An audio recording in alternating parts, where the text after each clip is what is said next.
Սիրելի հեռուստադիտողներ, այսօրվա մեր վերլուծական թողարկումը լի է լինելու այնպիսի սրտաճմլիկ դրվագներով, անսպասելի որոշումներով և դաժան վրեժխնդրությամբ, որոնք պարզապես գլխի վայր կշրջեն սերիալի ողջ ընթացքը։ Պատրաստվեք, քանի որ կրքերը հասել են իրենց գագաթնակետին, իսկ իրադարձությունները զարգանում են կայծակնային արագությամբ, և կարծես թե ոչ ոք չի պատրաստվում զիջել իր դիրքերը։ Ամեն ինչ սկսվում է Արտյոմի և Ավոյի չափազանց վտանգավոր հանդիպումից։ Արտյոմի հպարտությունն ու արժանապատվությունը լրջորեն խոցված են։ Նա ոչ մի կերպ չի կարողանում մարսել այն ստորացումը, որ Իննան համարձակվել էր ներխուժել իր աշխատասենյակ և դանակ դնել իր պարանոցին։ Չներելով այդ հանդգնությունը, Արտյոմը գնում է ծայրահեղ քայլի։ Նա Ավոյին պարզապես պատվիրում է Իննայի սպանությունը։ Ավոն, լսելով այս առաջարկը, զարմանքից քարանում է։ Նա վրդովված հարցնում է Արտյոմին, թե արդյոք նա իրեն շփոթել է վարձու մարդասպանի հետ, ով կարող է ցանկացած պահի հանգիստ խղճով գնալ ու ինչ-որ մեկի վերջը տալ։ Սակայն Ավոյի այսպես կոչված բարոյական պոռթկումը շատ կարճ է տևում։ Չնայած երկար բարակ խոսելուն և արդարանալուն, ի վերջո Ավոն տեղի է տալիս ու համաձայնում կատարել այդ կեղտոտ գործը։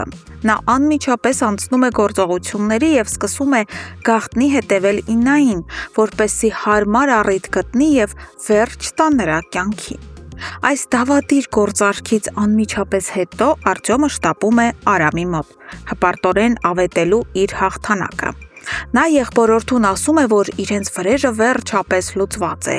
և որ անպարտելի թվացող հունանն այժմ անգիտակից, ծանր այրվածքներով և մահամերձ վիճակում պառկած է հիվանդանոցում։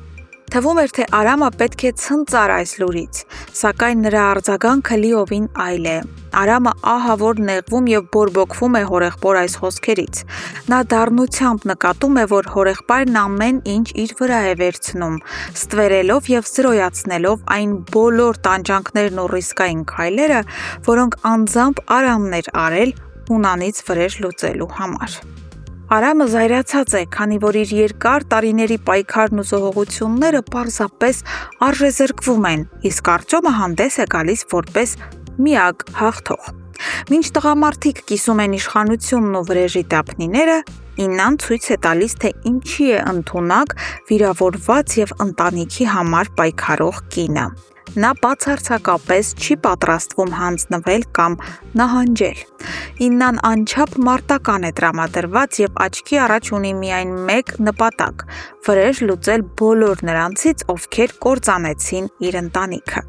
Նա պատրաստ է անել հնարավոր և անհնարին ամեն բան՝ իր մահամերձ ամուսնուն պաշտպանելու և այս դաժան պատերազմից հաղթած դուրս գալու համար։ Իսկ այժմ տեղափոխվենք Գերմանիա, որտեղ Գրիշոյի վիճակը գնալով ավելի անտանելի է դառնում։ Մանանի հետ ունեցած այս ծանր ու ողբերգական հեռախոսազրույցից հետո, որտեղ նա իմացավ իր երեխայի մահվան մասին, Գրիշոն Լիային խնդրում է անմիջապես զանգահարել մորը և հեռախոսը փոխանցել նրան։ Գրիշոն արդեն հասկանում է, որ ինչ-որ բան այն չէ։ Չափազանց տարօրինակ է, որ իր կյանքի այս ամենաբարդ պահին մայրը իր կողքին չէ։ Իննան փորձելով կոծկել իրականությունը, պատասխանում է, որ պարզապես որոշել է մնալ Հունանի կողքին, որպեսզի հայրը զայրույթից սխալ քայլեր չանի։ Բայց Գրիշոն այլևս միամիտ չէ։ Նա կրկին ու կրկին պնդում է և հարցնում, թե իրականում ինչ է պատահել հորը։ Իննան, հասկանալով, որ այլևս փախչելու տեղ չունի, ստիպված ասում է ողջ ճշմարտությունը։ Հունանը ծայրահեղ ծանր, կյանքի ու մահվան եզրին գտնվում է հիվանդանոցում։ Այս լուրը Գրիշոյի համար դառնում է կրկնակի, կործանարար սթրես։ Տղան դեռ չէր հասցրել ուշքի գալ երեխայի կորստից, և ահա վատ նորությունների հերթական ալիքը հարվածում է նրան։ Չդիմանալով այս հոգեբանական ճնշմանը, Գրիշոն հունից դուրս է գալիս, սկսում է հուսահատ գոռալ, կանչել բժիշկներին ու խուճապահար պահանջել, որպեսզի նրանք բացատրեն, թե ինչու ինքը մինչև հիմա չի զգում իր ոտքերը։ Եվ վերջապես այս համատարած քաոսի և ատելության մեջ մենք տեսնում ենք իսկական անձնազոհ սեր։ Մանանը, չնայած այն ամենին, ինչ Գրիշոն ասել էր իրեն, չնայած իր անձնական ողբերգությանը, Ահա որ անհանգստանում է ամուսնու վիճակով։ Նա մոտենում է Դավիթ պապիկին և վճռականորեն հայտնում իր որոշումը։ Ինքը ցանկանում է անհապաղ մեկնել Գերմանիա, որպեսզի այս ծանր պահին լինի Գրիշոյի կողքին և աջակցի նրան։ Ինչպես և սպասվում էր, պապիկը կտրականապես դեմ է արտահայտվում և ահա որ զայրանում է թոռնուհու այս մտադրության վրա։ Սակայն Մանանի սիրտն ավելի զորավոր է գտնվում։ Չնայած պապիկի արգելքին և եղբայրների հնարավոր ցասումին, նա կայացնում է իր որոշումը և բոլորից գաղտնի մեկնում է Գերմանիա՝ Գրիշոյին փրկելու հույսով։